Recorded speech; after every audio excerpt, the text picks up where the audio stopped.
हरिओम। स्वागत करते हैं आप सभी का आज इस गीता ज्ञान चर्चा में। इससे पहले भगवान ने कर्मयोग की चर्चा का प्रारंभ अर्जुन के सामने कर दिया था, क्योंकि अर्जुन उस सांख्य योग को अपने अंतरतम में अनुभव नहीं कर पा रहा था, उस ज्ञान के गूढ़ रहस्यों को आत्मसात नहीं कर पा रहा था। तो भगवान ने दूसरी विधि का वर्णन किया, जो कर्मयोग है।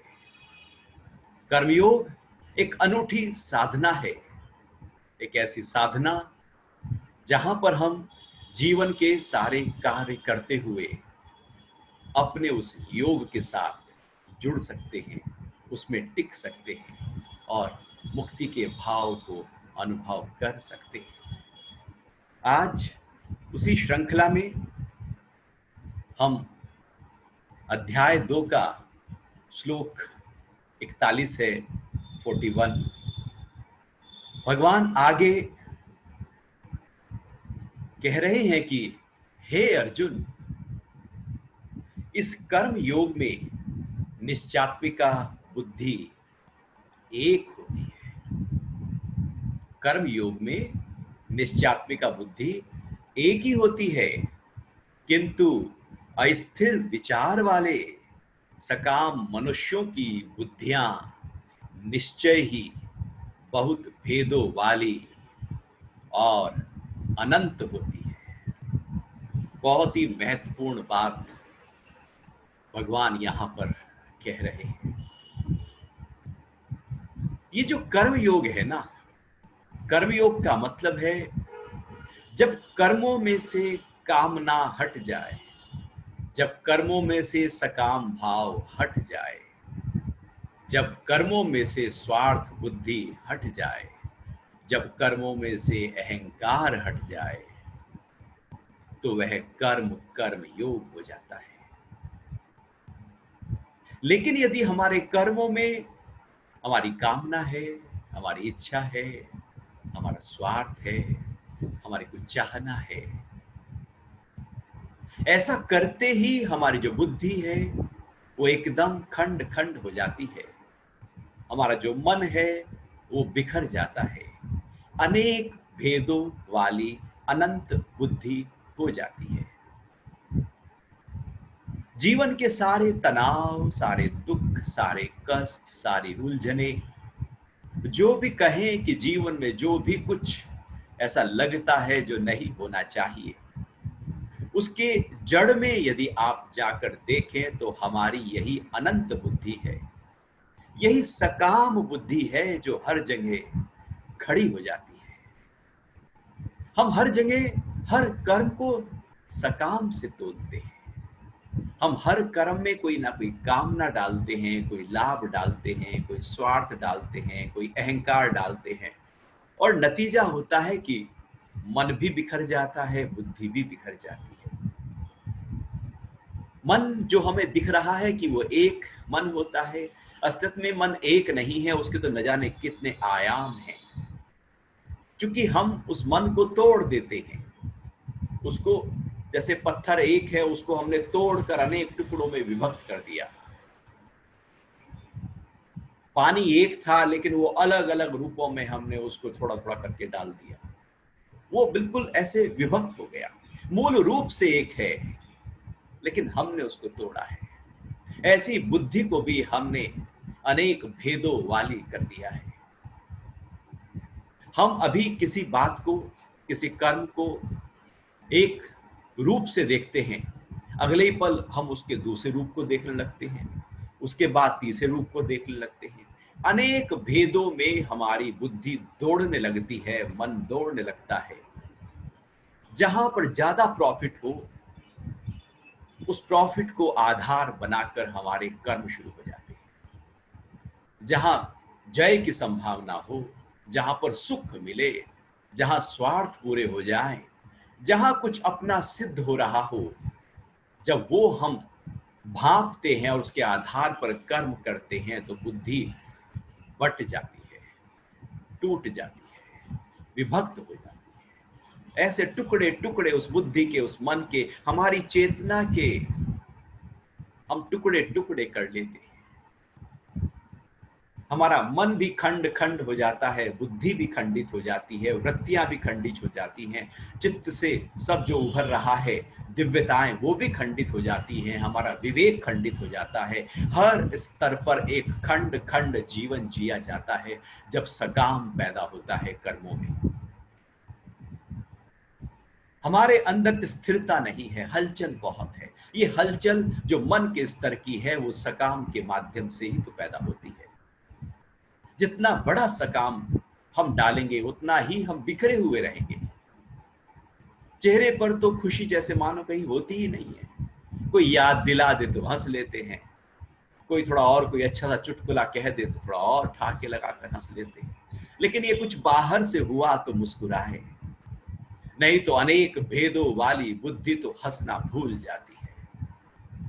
चेहरे पर मुस्कुराहट कहीं खो जाती है, क्योंकि मन हमेशा भाग रहा है, दौड़ रहा है, अनेक रास्तों पर दौड़ रहा है। जब हम अनेक रास्तों पर चलने लगते हैं तो लक्ष्य पर नहीं पहुंच पाते, वहां पर केवल समय की बर्बादी होती है, केवल और केवल हमारी शक्ति चली जाती है।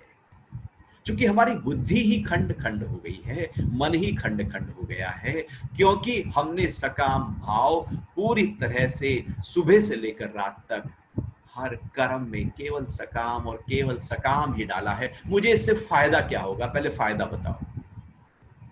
पहले फायदा सोचते हैं और उसके बाद कर्म में प्रवृत्त होते हैं। कर्म दूषित हो गया, कर्म फल देने वाला हो गया, कर्म बांधने वाला हो गया, कर्म दुख की तरफ ले जाने वाला हो गया। इसलिए सकाम के सारे कर्म अंततो गत्वा दुख में ही पहुंचा देते हैं। उसकी मंजिल कुछ और नहीं है, केवल दुख है। सकाम की यात्रा केवल पुनर्जन्म की यात्रा है, फिर से जन्म और फिर से जन्म। ये यात्रा कहीं पर पहुंचाने वाली नहीं, चूंकि ये तो हिलाने वाली यात्रा है। भगवान यहां पर वही कह रहे हैं कि जो सकाम है, जिनके अंदर पूरी तरह से बढ़ा हुआ है, जो विवेक से काम नहीं करते, अविवेकी हैं, उनकी बुद्धि खंडित है। खंडित बुद्धि का मतलब है अब सब कुछ खंडित हो गया है। अंदर से जो भी कुछ है, मेरा व्यक्तित्व खंड खंड में बट गया है।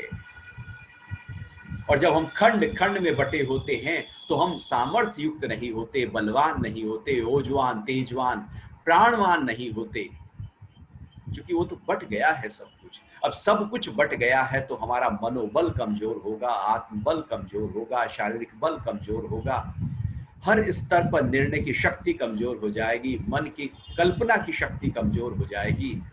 हर स्तर पर हमारी शक्तियां कमजोर होती चली जाती हैं, क्योंकि सकाम के भाव से हमने अपनी उस ऊर्जा को खंड खंड कर दिया है।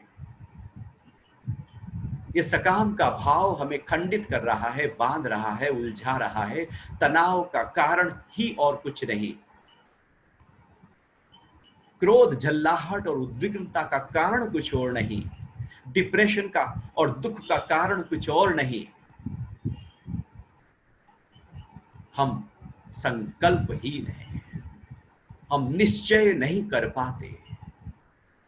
जब निश्चय नहीं होता तो बुद्धि खंड खंड हो जाती है। निश्चय का मतलब है जो खंड खंड हुआ है उसको इकट्ठा करने की प्रक्रिया।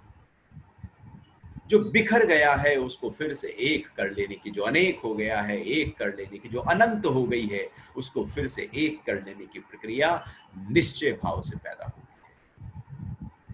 और ये निश्चय कोई ऐसा नहीं है कि हमने ऊपर से कर लिया, अरे मैंने ये निश्चय किया है बस तो निश्चय हो गया। वो तो मन का एक छोर ने कह दिया कि मैंने ऐसा करना चाहा है। लेकिन मन के यदि और अनेक छोर हैं, अनेक आयाम हैं, मेरे अवचेतन मन में क्या वो निश्चय गया है? मेरे अचेतन मन में क्या वो निश्चय गया है? क्या मेरे चित्त की गहराइयों में वही निश्चय उतर गया है? क्या मेरे मन और बुद्धि के हर स्तर पर वही निश्चय उतर गया है? क्या मेरी पूरी चेतना उसी निश्चय के साथ भर गई है? वो निश्चय कहलाएगा। वो निश्चय नहीं कि आज मैंने निश्चय लिया और कल को मैं उस पे ही संशय कर रहा। अपने निश्चय को हम खुद ही हिला देते हैं, खंड खंड कर देते हैं, अनेक भेदों वाला कर देते हैं। इसलिए अब वो निश्चय नहीं कहलाता, और जब वो निश्चय ही नहीं है तो वो एक नहीं है, वो तो पूरी तरह से अनंत हो गया है। तो भगवान यहां बता रहे हैं कि निश्चय कैसे होगा, निश्चयात्मिका बुद्धि हमारी कैसे पैदा हो। निश्चयात्मिका बुद्धि का मतलब है अपने पूरे व्यक्तित्व को इकट्ठा कर लेना, मन को इकट्ठा कर लेना, चेतन अचेतन अवचेतन मन में एक हो जाए, बुद्धि में संशय हट जाए, एक हो जाए। एक ही तरीके से हम लगातार अंदर से बाहर की तरफ बहें, वही उसी भाव से कर्मों में प्रवृत्त हो जो भाव भीतर हमने निश्चय भाव से पैदा किया है। और ये होगा कर्म योग से। कर्म योग के बिना बुद्धि निश्चयात्मिका हो ही नहीं सकती। सकाम में निश्चय नहीं होता। निश्चय का मतलब है एक लयबद्धता। और भगवान कह रहे हैं कि ये जो कर्म योग की चर्चा मैंने करनी शुरू की है, इस कर्म योग में निश्चयात्मिका बुद्धि एक होती है। क्योंकि अब कर्म से हमारा जो कामना थी वो हट गई। कर्म से कामना हटते ही खंड खंड पूरी तरह से जो था वो अब एक हो गया। कर्म कर्म योग बन गया। और जैसे ही कर्म कर्म योग बना, हमारी बुद्धि में निश्चय पक्का हो गया। निश्चय है कि मैं आत्म तत्व हूं। निश्चय कुछ और नहीं। निश्चय अपने नाम का नहीं, अपने रूप का नहीं, अपने नाम पद का नहीं। निश्चय कोई बाहर के व्यापार का नहीं। निश्चय कोई बाहर धन को इकट्ठा कर लेने का नहीं। निश्चय कोई बाहर की व्यवस्था का नहीं होता। वो तो उस ऊंची स्थिति को हम बाहर कहीं लगा देते हैं। निश्चय तो अपने स्वरूप का होता है। निश्चय तो योग का होता है। कर्म योग अर्थात योग का निश्चय जब जग जाए और निरंतर कर्म हो रहे हों तो कर्म योग का निश्चय हो गया है, और वही निश्चयात्मिका बुद्धि है। तो हमें अपने कर्म योग में आना है। कामनाओं को अपने कर्म से हटाकर तो देखो कर्म कितने शुद्ध, पवित्र और उच्च कोटि के होने लगेंगे। अभी हम ये सोचते हैं कि यदि मैंने अपनी कामनाएं ही हटा दी कर्मों से तो फिर मैं कैसे आगे बढ़ूंगा। वो हमारी कामनाएं तो हमें उस आगे बढ़ने से रोक रही हैं, क्योंकि कामनाएं छोटी होती हैं, दूषित होती हैं, खंड खंड होती हैं, विभक्त होती हैं, अनंत होती हैं, बदलती रहती हैं। इसलिए जो कर्म है उसका लक्ष्य, बाहर जो दुनिया में कर्म है उसका भी लक्ष्य हमको नहीं, हम वहां पहुंच पाते, क्योंकि हमने ही अपने खंड खंड करके अभी ये ठीक है, फिर कहा नहीं नहीं ये ठीक नहीं है, फिर कहा नहीं वैसे कर लेना ठीक है। लेकिन कामना हटते ही मेरी निश्चय भाव पक्का हो जाएगा और फिर पूरी तरह से क्रिस्टल क्लियर हो जाएगा। कर्म योग मेरी बुद्धि में एक भाव पैदा करता है, समेट देता है पूरी ऊर्जा को। बुद्धि भी इकट्ठी हो जाती है, मन भी इकट्ठा हो जाता है। पूरा व्यक्तित्व जो अंतःकरण है, मन बुद्धि चित्त अहंकार एक ही फ्लो में बहने लगते हैं, और वो फ्लो आत्म भाव से होता है। आत्म भाव से अहंकार, चित्त, बुद्धि, मन और इंद्रियों और कर्म के माध्यम से जो हम कर रहे होते हैं वो एक हो जाता है। उसमें भेद नहीं होता। भेद नहीं होता कि मुंह से तो हम बड़े प्यार प्यार से बोल रहे हैं लेकिन अंदर द्वेष है। यदि कह दिया जो अंदर है तो संबंध टूट जाएंगे। जो अंदर चल रहा है उसको ढांक कर हम बोलते हैं, बड़े ही प्यार से व्यवहार करते हैं। अंदर तो व्यवहार होता है कि एक थप्पड़ मार दूं, लेकिन बाहर से हम गले मिलने लगते हैं। हम पूरी तरह से बिखरे हुए होते हैं। जीभ कहती है कि ये खाओ और शरीर कुछ और कहता है, बुद्धि कुछ और कहती है। मन कुछ और गा रहा है, बुद्धि कुछ और गा रही है, इंद्रियां कुछ और कह रही हैं, शरीर कुछ और कह रहा है, पास्ट के एक्सपीरियंस कुछ और कह रहे हैं, मेरी कल्पनाएं कुछ और कह रही हैं, और मेरे आसपास के लोग कुछ और ही कह रहे हैं। सब ऐसे बिखर जाता है। लेकिन कर्म योग जब सिद्ध होता है तो निश्चात्मिका बुद्धि एक। आगे भगवान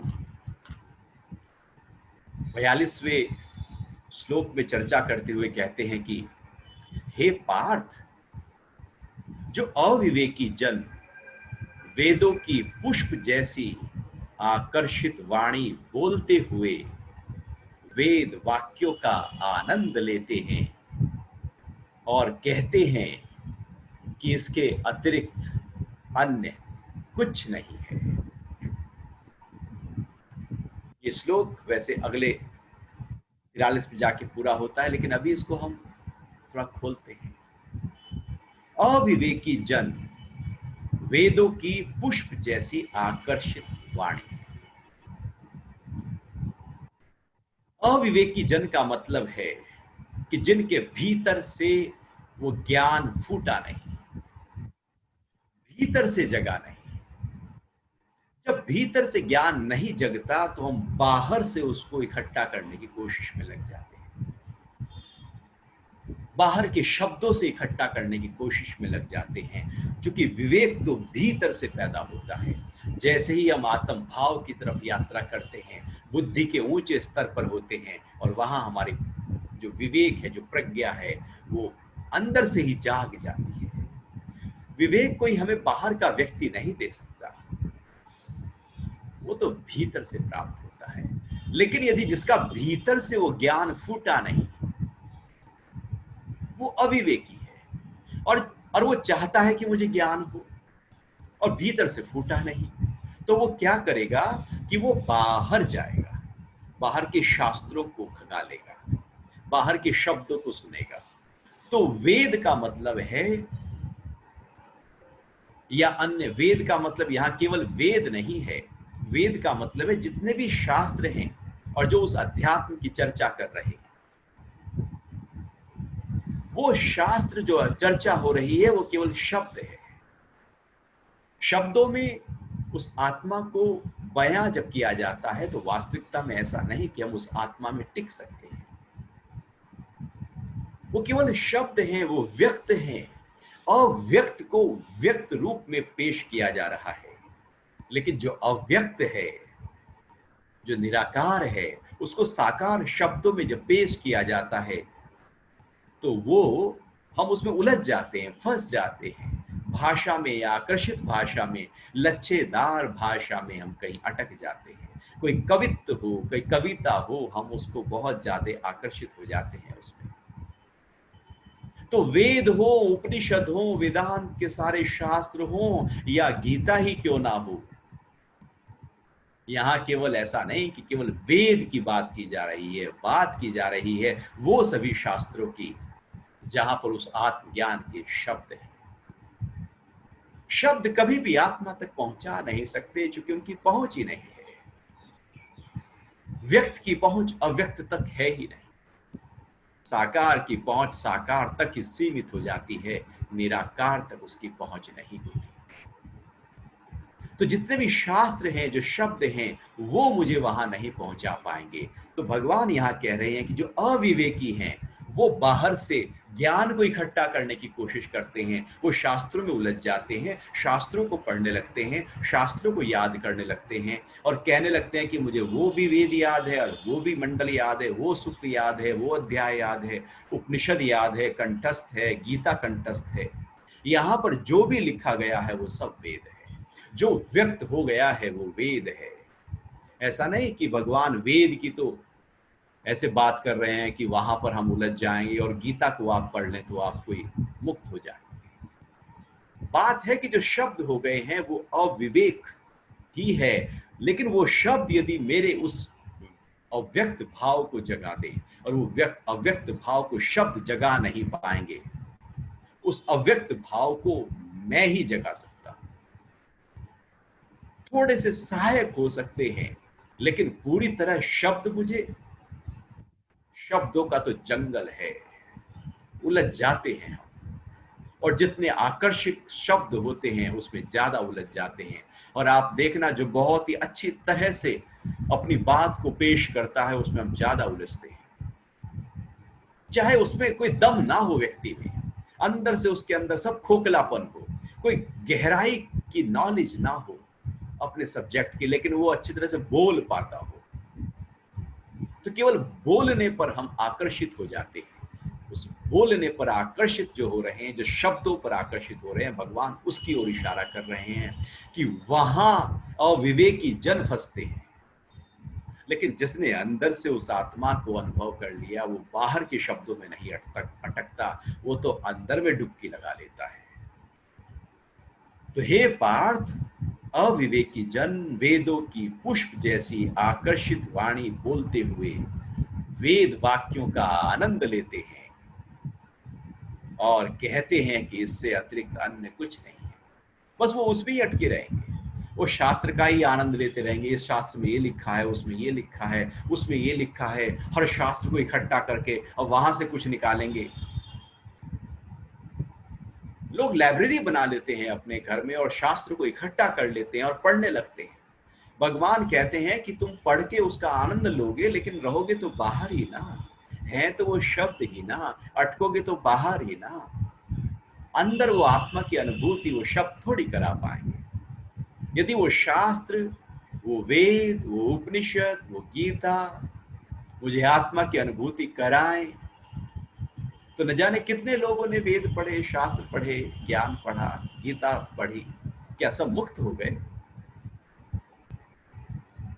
क्या पढ़ने मात्र से मुक्त हो गए? क्या पढ़ने मात्र से हम उस अपने आत्म भाव को पा सकते हैं? तो फिर तो बहुत सरल हो गया। आत्मा को पाना है, गीता खोलो, पढ़ना शुरू करो। आत्मा को पाना है, वेद खोलो, सारे पढ़ डालो 1-2 महीने में, और हम आत्मा को पा गए। शब्द तो बहुत सरल है। क्या पढ़ के आत्मा को पा सकते हैं? उलझ सकते हैं, अटक सकते हैं, जंजाल खड़ा हो जाएगा, कहीं जा ही नहीं पाएंगे, ये और उलझा देंगे। ये शब्द ही सबसे बड़ा कंट का कीड़ बने रहते हैं, ये पैरों का कांटा बन जाते हैं, और इसमें हम आनंद लेते रहते हैं कि वाह क्या बोला है, क्या बोला है, उससे कुछ मेरा तो हल नहीं होगा, मेरी आत्मा को तो अनुभूति उससे नहीं मिलेगी, मुझे तो अपने ही अंतरतम में उस कर्म योग, उस योग को पकड़ना होगा। बाहर के वाक्यों, वेद वाक्यों में अटकने की कोई जरूरत नहीं है। भगवान उसको पूरी तरह से मना कर रहे हैं। भगवान भीतर की यात्रा की बात कर रहे हैं, वो बाहर कुछ करके नहीं, अपने ही साथ अपने अंतरतम में उतर के उस आत्म भाव को अनुभव कर सकते हैं। अन्यथा कोई शास्त्र उसका तरीका नहीं है। शास्त्र एक बस एक सहायक हो जाएगा, उस तरफ दिखा देगा, जैसे उंगली दिखा देती है कि सूरज वहां है, बस इतना ही है। देखना तो हमें है, चलना तो हमें है। हम उंगली पकड़ कर बैठ जाएं कि इसने मुझे सूरज की बात बताई थी, तो उंगली कभी सूरज तक नहीं पहुंच जा पाएगी। इतना ही है शास्त्र। शास्त्रों को शस्त्र नहीं बना लेना, इसमें उलझ ना जाना, इसमें बुद्धि को खंड खंड न कर देना, इसमें बुद्धि को मोटा न कर लेना, बुद्धिमान न बन जाना, हमें तो आत्मवान बनना है। आगे भगवान उसी ही श्रृंखला में कह रहे हैं कि ये अनेक कामनाओं में लिप्त स्वर्ग जाना ही जिनका लक्ष्य है, तथा भोग और ऐश्वर्य पाने के लिए नाना प्रकार की अनेक क्रियाओं को करते हैं और कर्म फल के कारण जन्म से बंधे रहते हैं।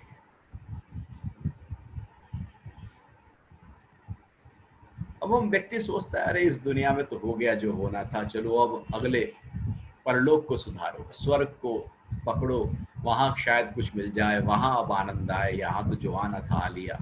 अब हम शास्त्र को ही पढ़ते हैं, धार्मिक कर्म भी करते हैं, पुण्य कर्म भी करते हैं, और कुछ क्रियाएं करते हैं, कुछ आयोजन करते हैं, कुछ हवन करते हैं, कुछ करते हैं, फिर कुछ और पाने के लिए, स्वर्ग भी पाने के लिए कुछ कर रहे हो, मुक्ति भी पाने के लिए कुछ कर रहे हो, कुछ कर रहे हैं हम। ये जो कुछ कर रहे हैं उसके पीछे हमारी कामना है, करने के पीछे ही कामना है। हम कहें मैं गीता पढ़ रहा हूं तो मेरी कामना तो जुड़ी है नहीं कि मेरा मन शांत हो, ये कामना ही तो उलझा देगी। ये कामना से हटकर जब गीता पढ़ेंगे तो बात अलग होगी। वो कामना से हटकर जब ऑफिस के कर्मों में प्रवृत्त होंगे तो बात कुछ और होगी। उस कर्म में शुद्धता होगी, पूर्णता होगी, 100% आप दे पाएंगे। लेकिन अभी तो हमारे सारे कर्म या तो इस लोक या परलोक को सुधारने में होते हैं, और सारी क्रियाएं जब इस रूप में होती हैं, चूंकि कामना तो अंदर इतनी घर की है, हमारे चित्त की गहराइयों में यदि हम अचेतन मन में देखें तो इच्छाएं और इच्छाओं की बोरियां भरी पड़ी हैं। पहाड़ के पहाड़ इच्छाओं के हमारे अचेतन मन में खड़े हैं। वहीं से कुछ उभर कर आता है जो हमारे चेतन मन में प्रकट होता है, और उसी चेतन मन के आधार पर हम उसको पकड़ कर, उसको रोक कर कहते हैं कि नहीं, मैंने अपनी कामना को तो पूरा कर लिया, अब मुझे इच्छा नहीं है। वो तो केवल ऊपर ऊपर से कह देते हैं कि इच्छा नहीं है, गहराइयों में जरा जाकर तो देखो, जितना ऊपर से मना करते हैं कि इसकी इच्छा नहीं, उसी की इच्छा बहुत ज्यादा बढ़ जाती है। जो कहते हैं कि मैंने ये छोड़ा है, उसी को गहराई में बहुत ज्यादा पकड़ लिया है। जो कहते हैं कि धन छोड़ा है, चित्त की गहराइयों में गहरे स्तर पर उसको बहुत पकड़ा है। हम किसको छोड़ते हैं? जिसको पकड़ा हुआ है। यदि धन को पकड़ा ही नहीं तो छोड़ने की बात ही नहीं है। हम छोड़ने की बात जब कर रहे हैं तो कहीं ना कहीं उसको और गहरे रूप में पकड़ लेने की बात कर रहे हैं। अचेतन मन में वो और गहरे स्तर पर अपने इंप्रेशंस को डाल रहे हैं, उसकी छाप और मजबूत होती जा रही है। जो छोड़ा जाता है वही पकड़ लिया जाता है, और ये छोड़ने और पकड़ने से ही ऊपर उठने की प्रक्रिया कर्म योग है।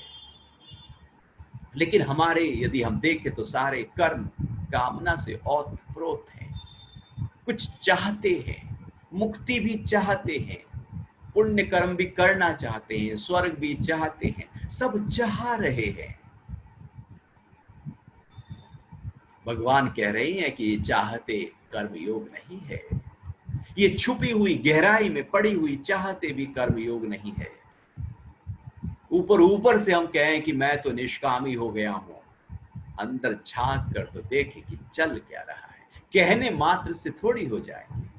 निष्काम बोला नहीं कि निष्काम खत्म, उड़ गया, काफुर हो गया, वो तो खत्म, स्वाहा हो गया। निष्काम कोई बोला जाता है?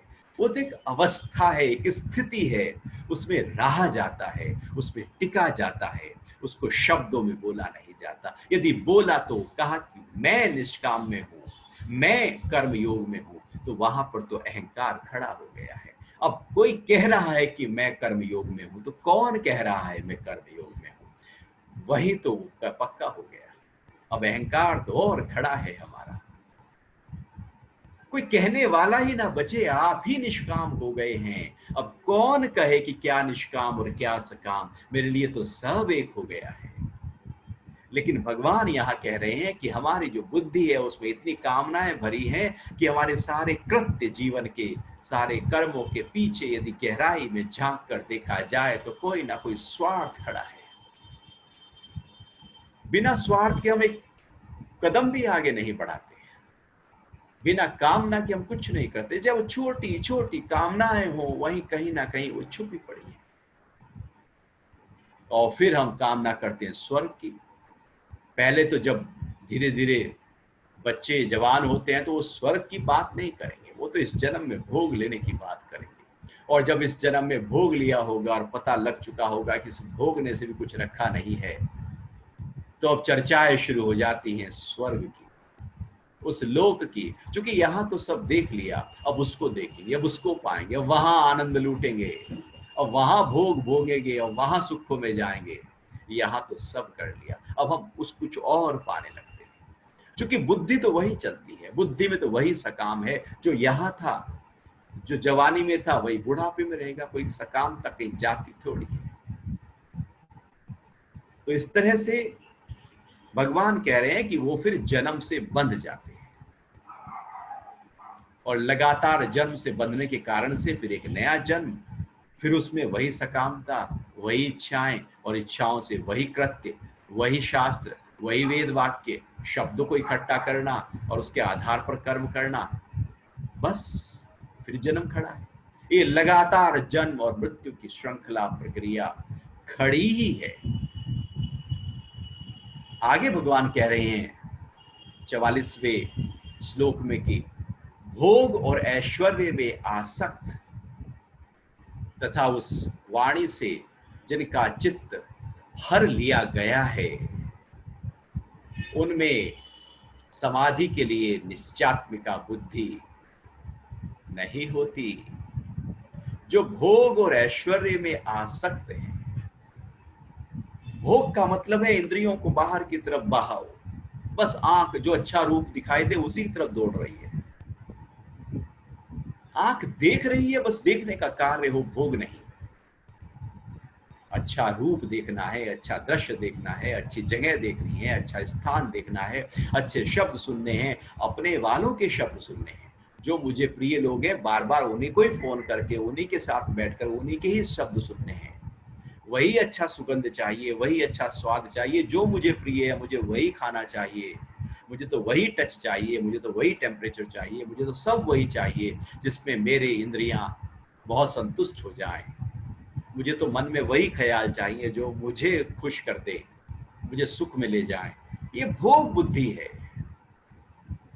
भोग का मतलब है कि ऊर्जा को बहा रहे हैं बाहर की तरफ, योग का मतलब है ऊर्जा को इकट्ठा कर रहे हैं अंदर की तरफ। भोग में बह जाएगी ऊर्जा, हाथ कुछ नहीं आएगा, केवल बुढ़ापा और केवल बलहीनता ही आती है, केवल मृत्यु आती है। योग अमरता की तरफ ले जाता है, भोग मृत्यु की तरफ ले जाता है। भोग बांध रहा है, योग मुक्त कर रहा है।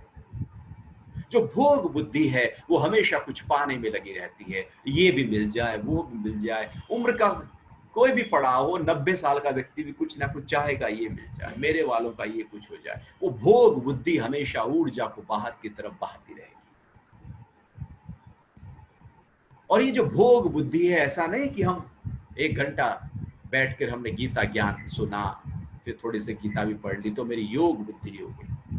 बाकी 23 घंटे हमने क्या किया?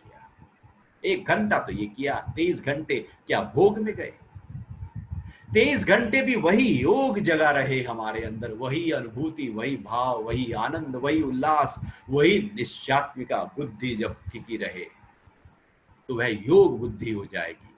नहीं तो हमारी भोग बुद्धि हमारी ऊर्जा को बाहर की तरफ बहा रही है और हम थक जाते हैं रात को आते आते, क्योंकि भोग में थे हम इच्छाओं में थे, हम वासनाओं में थे, हम कामनाओं में थे। भोग का मतलब है कामनाओं से प्रेरित होकर किए गए कर्म, या कामनाओं से प्रेरित होकर जब इंद्रियां बाहर की तरफ भागती हैं, वही भोग है। और फिर ऐश्वर्य, कि मुझे सब चाहिए, मुझे ऐश्वर्य चाहिए, मुझे पद चाहिए, मुझे प्रतिष्ठा चाहिए, मुझे धन चाहिए, मुझे सब सुख चाहिए, मुझे सब चाहिए। ये ऐश्वर्य की जो बुद्धि है, ये भी हमारे साथ में हमेशा खड़ी रहती है। चाहने का भाव प्रॉब्लम है, सुख में रहना प्रॉब्लम नहीं। वो पद, वो प्रतिष्ठा, वो धन होना कोई समस्या नहीं, लेकिन उसकी चाहते, उसकी कामनाएं ही समस्या है। उसकी दौड़, उसके लिए हमारे जो लगातार होने वाले कर्म हैं, वो समस्या है, क्योंकि वही भाव चल रहा है। तो जो भोग और ऐश्वर्य में आसक्त हैं, पूरी तरह से लिप्त हैं, जैसे रसगुल्ला होता है ना, वो चाशनी में पूरी तरह से लिप्त होता है, उसके बाहर भी चाशनी है, अंदर भी चाशनी है, और रोम रोम में कहीं से भी खाओ रसगुल्ले को, मीठा ही होगा। पूरी तरह से वो रस से आसक्त है। ऐसे ही हम भी हमारे बाहर इंद्रियों के स्तर पर, मन के स्तर पर, बुद्धि के स्तर पर, अहंकार के स्तर पर, वृत्तियों के स्तर पर, वासनाओं के स्तर पर भोग है, ऐश्वर्य है, क्योंकि आसक्त है। और तथा उस वाणी से जिनका चित्त हर लिया है, वो जो आकर्षित वाणी थी, वो जो वेद की एकदम पुष्पित वाणी थी, जो आकर्षण पैदा कर रही थी। क्योंकि बाहर के शब्दों में आकर्षण थोड़ी होता है, शब्द तो मेरे अपने होने चाहिए। आत्मा के शब्द जो मैंने अनुभव किया, मेरे शब्द उस आत्मा से बहे। बात तो वो है। बाहर यदि हम अटक गए, बाहर यदि हम फंस गए, तो अंदर कभी जा नहीं पाएंगे, क्योंकि हम बाहर ही अपने आप को समझने लगे कि यहीं पर आनंद है। जब आनंद हमने वहां पकड़ लिया तो अंदर कैसे आएगा? तो कह रहे हैं भगवान, उनमें समाधि के लिए निश्चात्मिका बुद्धि नहीं होती। तो ऐसे जो लोग हैं जो इस तरह की भोग और ऐश्वर्य में आसक्त हैं, और यदि हम देखें तो संसार में अधिकतर भोग और ऐश्वर्य के लिए तो सारा आयोजन हो रहा है। पूरा जीवन, पूरे जीवन के आयोजन और सारे पड़ाव केवल उसी भोग और ऐश्वर्य के लिए तो है। आए थे हम भोग भोगने, भोगों ने हमको भोग लिया।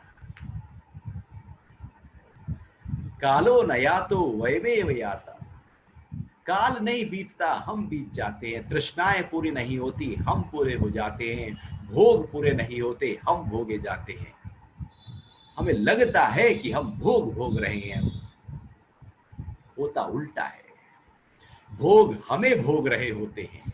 हमें लगता है कि इसमें मजा आ रहा है, असलियत में उसमें वो सजा है। क्योंकि एनर्जी बह रही है बाहर की तरफ, कुछ समय के लिए मजा दिखता है। जब एनर्जी बह जाती है, वही मजा हमको खा जाता है, बलहीन कर देता है। लगता है कि भोग है, होता नहीं है। नहीं वहां कुछ सार है, निस्सार, लेकिन सार देखा जा रहा है।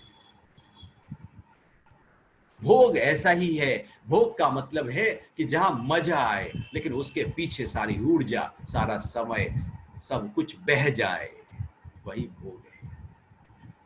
तो अधिकतर भोग और ऐश्वर्य में हम आसक्त हो जाते हैं। इसलिए कोई बिरला होता है, कोई लाखों करोड़ों अरबों में एक होता है जिसकी बुद्धि निश्चयात्मिका होती है और जो समाधि के लायक होता है। समाधि का मतलब ये नहीं कि हमने आंख बंद की और हम समाधि में हो गए। समाधि का मतलब है मैंने अपनी आत्मा को अनुभव किया है, अपने उस सच्चित आनंद स्वरूप को, उस चिदानंद स्वरूप को मैं अनुभव कर रहा हूं। मैं अनुभव कर रहा हूं। मेरा मन उसी में ही, बुद्धि उसी में ही, अहंकार उसी में ही, पूरी शक्ति, पूरे प्राण, सब कुछ उस ही जब आत्म भाव में टिक गए हैं। अब मैं उसका अनुभव कर रहा हूं, वो समाधि है।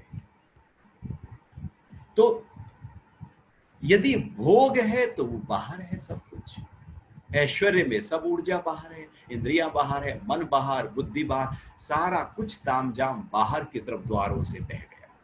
इतनी छलनी है, इतने द्वार हैं हमारे अंदर कि उसमें पानी के नीचे, जिससे हम घर में चाय छानते हैं, उस छलनी को ले जाएं, नलके के नीचे रख दें और नलका खोल दें पूरी स्पीड से, और अब कहें कि इस छलनी को भरने के इंतजार कर रहा हूं। पानी आएगा, छलनी में पड़ेगा, छलनी में थोड़ा सा पानी भरता हुआ दिखाई देगा, लेकिन वो नीचे बह जाएगा। और जब वो नीचे बह रहा होगा तो वो बहुत अनेक हजारों रूपों में विभक्त होकर बह रहा होगा, टुकड़े टुकड़े होकर बह रहा होगा। ऊपर से एक धार आ रही थी और छलनी होने से वो अलग अलग बिखर गई है।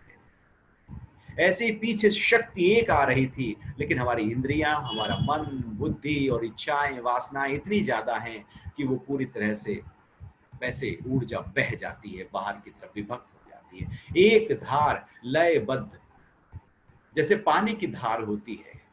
पानी की धार जब आप ऊपर से फेंकोगे तो नीचे जाकर वो टुकड़े टुकड़े हो जाएगी, विभक्त हो जाएगी। आप कोई बाल्टी में पानी भर के देखना, वो ऐसे बिखर जाएगा पानी। ऊपर से ही वो अलग अलग होना शुरू हो जाएगा। हवा के कारण से वो अनेक धारों में बदलने लगेगा। समाधि का मतलब है तेल की धारा।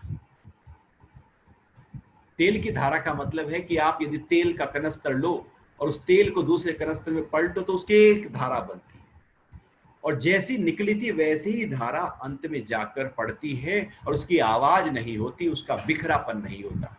वो जो की त्यों वैसे ही एक धारा के साथ, ऐसे ही जब हमारी वृत्ति पूरी तरह से एक धारा के साथ आत्म भाव में टिक जाए, उसी भाव में हम टिक जाएं, वो समाधि है, वही निश्चयात्मिका है, वही एक भाव है। खंड खंड नहीं, छलनी में अलग अलग विभक्त नहीं, पानी की धारा नहीं, बल्कि तेल की धारा। और ये जो साधना है, ये जो कर्म योग है, वही तेल की धारा को पैदा कर देता है। अर्थात इतने एकाग्र हो जाते हैं, इतने कॉन्सेंट्रेट हो जाते हैं, इतने फोकस हो जाते हैं हम। अभी तो हमने केवल फोकस शब्द को बाहर के कामों में ही देखा है। उतना ही फोकस जब अंदर हो जाए तो वो अपना ही स्वरूप हम पा लेंगे, अपने ही उस शुद्ध भाव में हम टिक जाएंगे। जितनी शक्ति, ऊर्जा, समय, जितनी चाहते, जितनी इच्छाएं हमने बाहर के पदार्थों में डाली, यदि थोड़ा सा भी उसका अंश भी हम अंदर डाल लें तो अब हमारी जो बुद्धि है वो निश्चय भाव से भर जाएगी। तो भगवान कह रहे हैं कि उनमें समाधि के लिए निश्चयात्मिका बुद्धि नहीं होती, क्योंकि उनकी ऊर्जा तो भोग और ऐश्वर्य के कारण से टुकड़े टुकड़े हो गए, विभक्त हो गई। जैसे पहले भारतवर्ष जब आजाद हुआ तो 500 550 राजा थे, अलग अलग थे, सब एक नहीं था, अखंडता नहीं थी, खंड खंड थे, एक एक राष्ट्र नहीं बना, सबको इकट्ठा करके एक राष्ट्र बनाया गया। ऐसे ही हमारी वृत्ति इतनी खंड खंड में है, उनको सबको इकट्ठा करके जब अखंड किया जाए, एक किया जाए, तो फिर समाधि के लिए तैयारी होती है, तो फिर निश्चयात्मिका बुद्धि होती है। हम तो पल पल में अपने को बदल लेते हैं। पल में मन कुछ और था और अगले ही पल कुछ और है, उसके अगले पल कुछ और है। इतने बदलते हैं, इतने हम दौड़ते हैं कि हमें पता ही नहीं लगता। आंखों को देखना व्यक्ति की, जिस व्यक्ति की आंखें बहुत हिल रही हैं उसका मन बहुत हिल रहा है, बहुत ज्यादा। और जिसकी आंखें ठहरने लगे, इकट्ठा होने लगे, समझो कि उसका मन भी इकट्ठा हो रहा है, उसकी बुद्धि इकट्ठी हो रही है। इसलिए योग के शास्त्रों में त्राटक का विधान है कि अपनी आंखों की पुतलियों को ठहराओ, जिससे मन ठहरे, बुद्धि ठहरे। धारणा में भी यही किया जाता है, पूरी तरह से एकाग्र किया जाता है अपनी इंद्रियों को, अपने मन को, बुद्धि को, प्राणों को, जो बिखर गया है। इसलिए जो बहुत ही मन के हलचल में रहता है व्यक्ति, वो कभी ठहर नहीं पाता, वो उड़ता रहेगा, वो उठता बैठता रहेगा, वो घूमता फिरता रहेगा। उसे कहो कि 10 मिनट के लिए शांत होकर बैठ जाओ, हिलाना नहीं अपना हाथ, अपना पैर, अपनी गर्दन, बैठ नहीं पाए, क्योंकि मन में इतना बिखरापन है, इतना दौड़ रहा है मन, इतनी बुद्धि दौड़ रही है कि शरीर भी पूरी तरह से हिल रहा है। तो निश्चयात्मिका बुद्धि जब पैदा होती है तो हम समाधि के लिए तैयार होते हैं, क्योंकि समाधि के लिए शरीर को भी स्थिर करना है, मन को भी, बुद्धि को भी, अहंकार को भी, वृत्ति को भी। हर स्तर पर जब लयबद्धता और तैल धारावत हो जाए तो हम एकाग्र हो जाते हैं और फिर हमारी निश्चयात्मिका बुद्धि समाधि के लिए तैयार हो जाती है।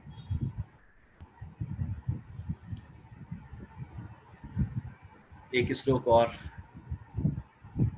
चर्चा करते हैं। भगवान आगे कह रहे हैं कि श्लोक 45वां है, इस प्रकार वेदों में 3 गुणों का वर्णन है, परंतु हे अर्जुन, तू त्रिगुणात्मक प्रकृति से ऊपर उठकर निर्द्वंद, नित्य, सत तत्व में स्थित, योग क्षेम को न चाहने वाला और आत्मा में स्थित वाला हो।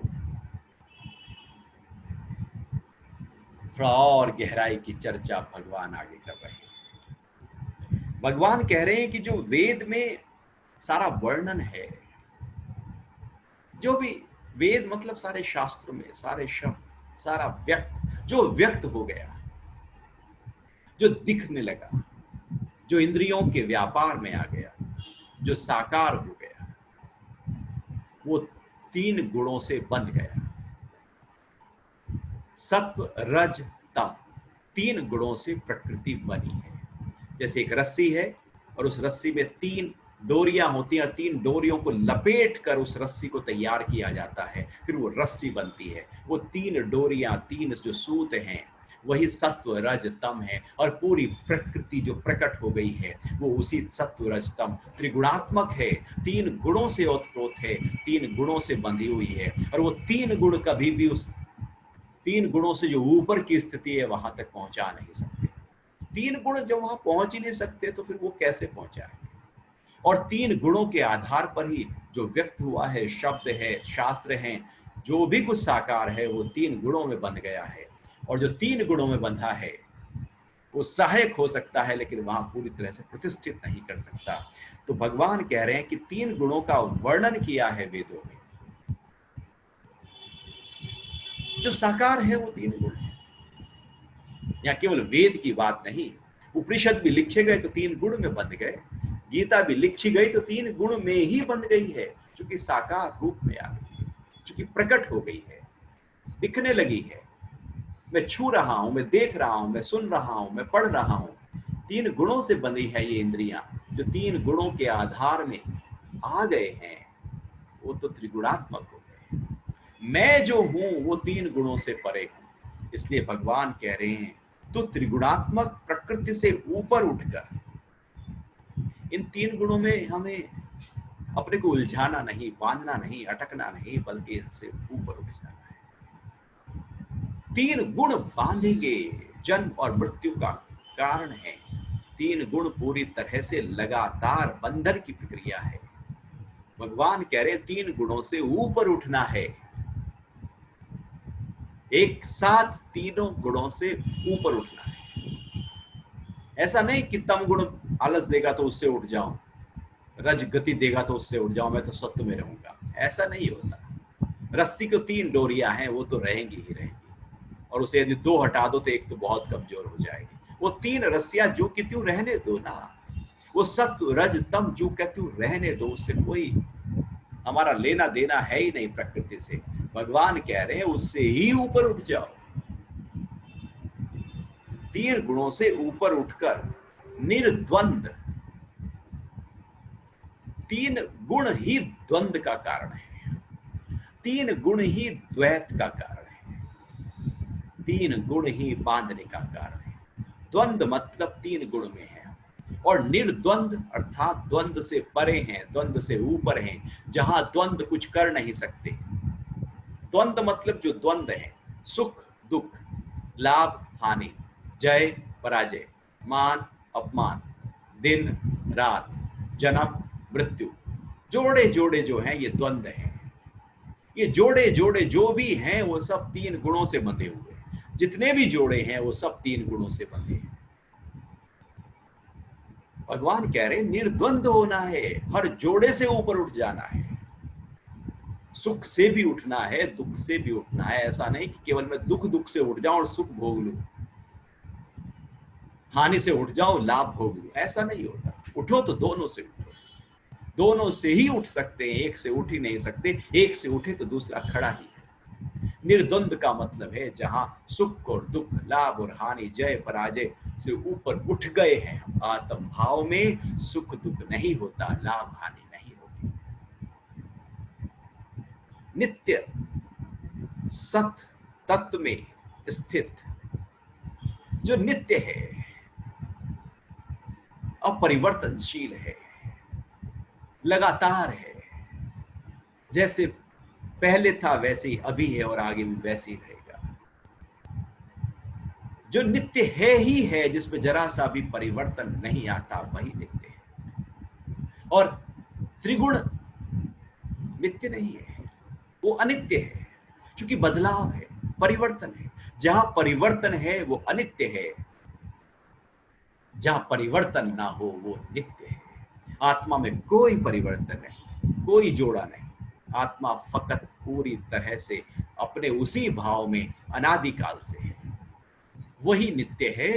और उसी सत्य भाव में हमें अपने आप को टिकना है। वो जो सत्य तत्व है, एक प्रकृति है और एक पुरुष है। भगवान पहले कहते आए तत्वदर्शी द्वारा देखा गया है।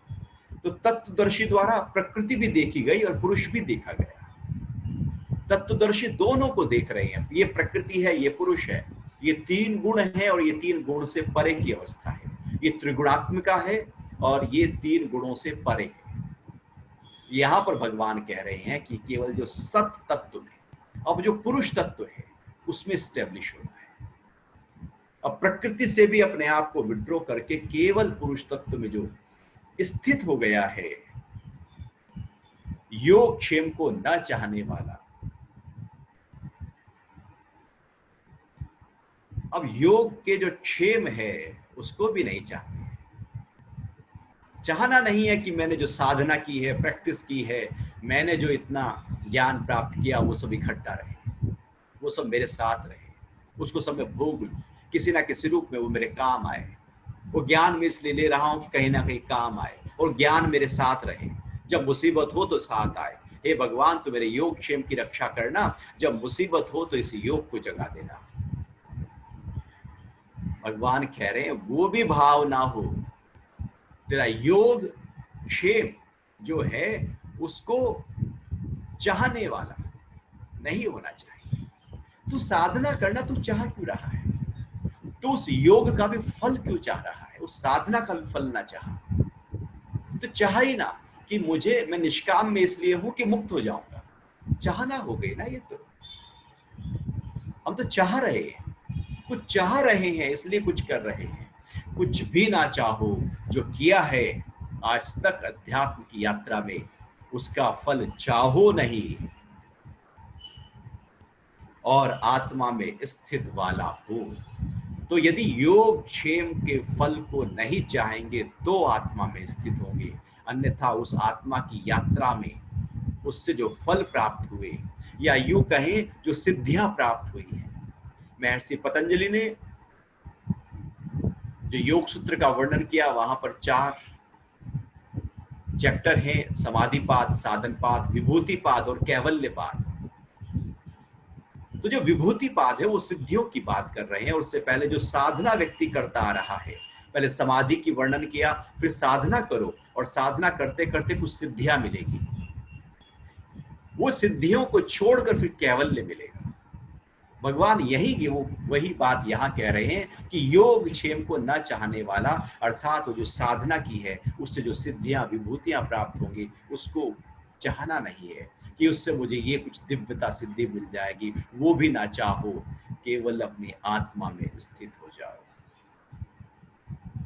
इस प्रकार एक बार फिर से 45वां श्लोक पढ़ लेते हैं पूरा। इस प्रकार वेदों में 3 गुणों का वर्णन है, परंतु हे अर्जुन, तू त्रिगुणात्म प्रकृति से ऊपर उठकर निर्द्वंद नित्य सत्तत्व में स्थित योग क्षेम को न चाहने वाला और आत्मा में स्थित वाला हो।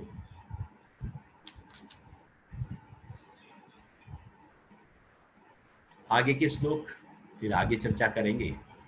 अभी आपके भीतर कुछ जिज्ञासा उठ रही हो तो उस पर बात कर लेते हैं।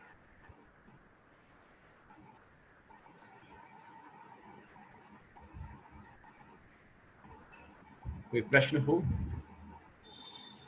तो जैसे जैसे हम गीता में आगे बढ़ते जा रहे हैं, आप देखना कि हमारे जो सोचने समझने की जो शक्ति है, सामर्थ्य है, बुद्धि का जो विकास है, वो ऑटोमेटिकली बढ़ता चला जाएगा। बुद्धि पूरी तरह से खुलती चली जाएगी, और ये जो जितनी बुद्धि खुलती चली जाएगी, हम जीवन को उसी ही खुलेपन के साथ जिएंगे। वो जो संकुचितता है, जो इकट्ठा, जो एक तरह से खंडित वृत्ति है, उसके साथ जीवन नहीं, बल्कि अखंड भाव में आकर जब हम जीवन को जिएंगे तो उसकी बात ही कुछ और होगी। इसलिए गीता जो है वो जीवन के हर पड़ाव पर हमको शिक्षा दे रही है। अध्यात्म की ऊंची से ऊंची यात्राओं की चर्चा हो तो वहां पर भी कहीं ना कहीं किसी ना किसी रूप में भगवान बात कर रहे हैं। आगे श्लोकों में आप पाएंगे कि जीवन को कैसे जिए, दिनचर्या कैसे हो, खान पान कैसे हो, नींद कैसे हो, व्यायाम कैसे हो। ऐसा कोई क्षेत्र नहीं जहां पर चर्चा ना हो। लेकिन यहाँ पर उस आत्मा की, चूंकि सांख्य योग का अध्याय चल रहा है, आत्म भाव में टिकाने की बात हो रही है।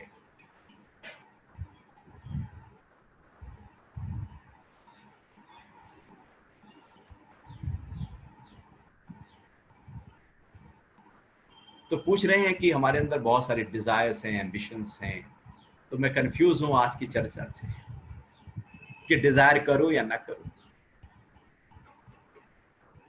आप डिजायर करो, लेकिन ये देखो कि आपकी डिजायर सारी पूरी हो जाती है क्या, सारी महत्वाकांक्षाएं पूरी हो जाती हैं क्या, और जो पूरी नहीं होती वो क्या करती हैं, फिर वो दुख देती है, वो हिलाती है। और कितना सोचा उसमें से कितना पूरा हुआ। क्या हम केवल डिजायर डिजायर डिजायर के आधार पर ही जीवन को जिएंगे? कभी डिजायर को छोड़कर भी प्रेम के आधार पर जीवन जी कर देंगे?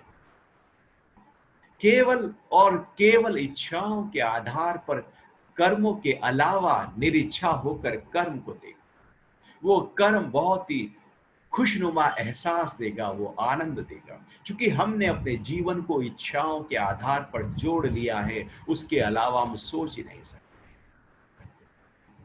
हर हर कार्य में एक सकाम कामना खड़ी ही है। उसके अलावा जीवन हो सकता है ये हम सोच ही नहीं सकते। क्या बिना इच्छाओं के, बिना महत्वाकांक्षाओं के भी जीवन हो सकता है? क्या जितनी महत्वाकांक्षाएं, जितनी इच्छाएं हमने इकट्ठा की, क्या उम्र के हर पड़ाव में वो सब इच्छाएं आपको कुछ आराम देगी क्या? आप कर्मठ हो जाओ, कर्म में पूरी तरह से प्रवृत्त हो जाओ। भगवान आगे कहने वाले हैं, आप कर्म करो, कर्म 100% करो। इतना लीन लवलीन हो जाओ कर्मों में, और पूरी बुद्धि के साथ, पूरी एकाग्रता के साथ, पूरे विवेक के साथ, पूरी अलर्ट, पूरे सुजाग, पूरे साक्षी होकर कर्म में प्रवृत्त हो जाओ। कर्म अपने आप फल दे देंगे। आप फल न चाहो, फल आएगा। हर कर्म का फल आएगा, आएगा ही आएगा। ऐसा नहीं है कि आप चाहोगे तो आएगा। आप 1 महीना काम कर रहे हो, आप उसके बाद सैलरी आएगी ही आएगी। और आप रोज सोचो कि मैंने आज काम किया और आज की सैलरी इतनी आ गई मन में। अब हम रोज सैलरी के बारे में सोचते रहे, तो क्या आपके सोचने से सैलरी आई? क्या आपके सोचने से कुछ कर्म हुआ? सोचने से नहीं होगा। जो होना है वो तो हो जाएगा, लेकिन मन कुछ ऐसे ही कहता रहता है कि नहीं, सोचूंगा तो होगा, मैं इच्छा करूंगा तो होगा। हम जो इच्छा करते हैं वही बंधन का कारण है, वही दुखों का कारण है। इसलिए तो राजा भोज भरम के भूले, घर घर है मटियाले चूल्हे। इसलिए तो हर व्यक्ति परेशान है। क्यों परेशान है? धनी हो, निर्धन हो, मध्यम वर्ग हो, स्वस्थ हो, बीमार हो, स्त्री हो, पुरुष हो, इस देश का हो या उस देश का हो, ऐसा थोड़ी है कि कोई विदेश में स्विट्जरलैंड में रहने वाले सभी स्वस्थ होंगे, बहुत अच्छे होंगे। वो हमारे मन के ख्याल हैं। मन तो सब जगह एक जैसा होता है। इच्छाएं जो हम रख रहे हैं, यदि उस इच्छाओं से हटकर कर्म किया जाए तो वास्तविकता में वो जीवन की जो अनुभूति है वो कुछ अनूठी होती है। वो तो इच्छाओं से हटकर, महत्वाकांक्षाओं से हटकर जो आनंद है वो कुछ और होता है। जैसे अभी हम सेशन में बैठे हैं, आपस में चर्चा कर रहे हैं सब मित्र मिलकर, तो कोई इच्छा थोड़ी है, कोई महत्वाकांक्षा थोड़ी है, लेकिन आप पाएंगे इसका जो आनंद है वो पूरे दिन आपके अंदर बना रहेगा। सकाम भाव छोड़कर जब किए जाते हैं कर्म, तो उसका आनंद लंबे समय तक बना रहता है, क्योंकि उसका नाश नहीं होता। इससे पहले भगवान कह के आए। और इच्छाओं का तो नाश हो जाएगा, फिर दूसरी इच्छा आ जाएगी। उससे ऊपर उठकर अपने आप को थोड़ा लेकर चलना है।